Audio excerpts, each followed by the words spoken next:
এই জল দেখতে পাচ্ছেন আপনি? এটা ঘোলা জল। এতে ময়লা মিশে আছে। কিন্তু যদি আপনি এটা কিছুক্ষণ এমনি ফেলে রাখেন, তাহলে দেখবেন এই ময়লা আপনা থেকেই নিচে থিতিয়ে পড়বে। কিন্তু এই পাত্রটা নাড়াতে থাকলে এমনটা হবে না।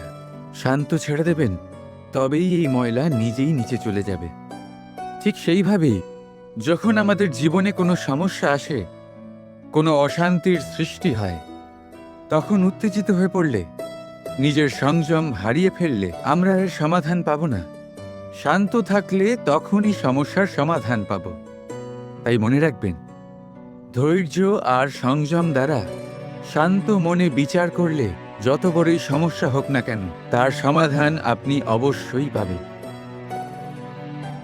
কারণ অশান্তির সমাধান শুধুমাত্র শান্তি। রাধা রাধা।